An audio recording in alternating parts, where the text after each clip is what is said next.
గన్నేరువరం మండలం పారువెల్ల గ్రామంలో తెలంగాణ సాంస్కృతిక సారథి చైర్పర్సన్ డాక్టర్ వెన్నెల గద్దర్ మరియు జిల్లా కలెక్టర్ ఆదేశాల మేరకు సమాచార మరియు పౌర సంబంధాల శాఖ ఆధ్వర్యంలో గన్నేరువరం మండలంలో వడ్లకొండ అనిల్ కుమార్ కళా బృందంచే ఓటర్ అవగాహనపై కళాజాత నిర్వహించారు.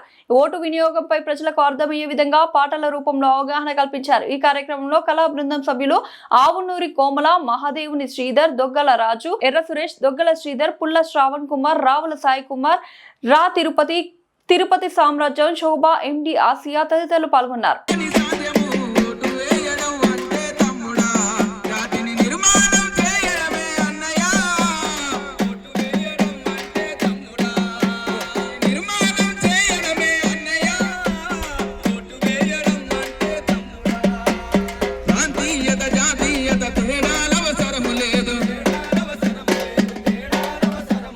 కులం లేదు, మతం లేదు, లింగ వివక్షతలు లేవు. క్రమాల నరికట్టే ఆయుధమే నీ ఓటు. ఓటు పవిత్రమైన ప్రజల వైపు నుండాలి.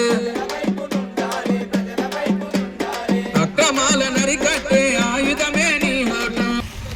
తెలంగాణ సాంస్కృతిక సారథి ఆధ్వర్యంలో మరి రాబోయే రోజుల్లో ఎన్నికల సందర్భంగా సర్పంచ్ కావచ్చు, జెడ్పీటీసీ, ఎంపీటీసీ, అదేవిధంగా కౌన్సిలర్ ఎన్నికల్లో ఒక మంచి నాయకుడిని ఎన్నుకునే హక్కు భారత రాజ్యాంగం మనకు కల్పించింది.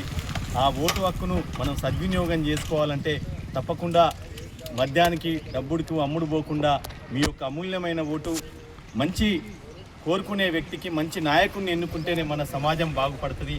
ఒక ఇంట్లో ఒక ఆడపిల్ల పెళ్లి చేయాలన్నప్పుడు మనం ఎన్నో విధాలుగా ఆలోచించి మంచోడా, చెడ్డోడా, ఆర్థికంగా ఉన్నోడా అని ఎన్నో రకాలుగా మనము ఆలోచిస్తాం. అదేవిధంగా ఒక మంచి నాయకుడిని ఎన్నుకునేటప్పుడు కూడా మీ యొక్క అమూల్యమైన ఓటును కూడా మీరు దుర్వినియోగం చేయకుండా మంచి చేసే వ్యక్తిని, మనలో ఒకవాడిని ఎన్నుకొని డబ్బుకు, మద్యానికి బానిసగా కాకుండా మరి మంచి చేసే నాయకుడిని ఎన్నుకునే విధంగా ఈ ఓటు హక్కును వినియోగించుకోవాలని తెలంగాణ సాంస్కృతిక సారథి కళాకారుల తరఫున మా చైర్మన్ వెన్నెల గారి ఆధ్వర్యంలో మరి ఓటు హక్కు పైన అవగాహన కల్పిస్తూ ఈరోజు గన్నేరువరం మండలానికి రావడం జరిగింది.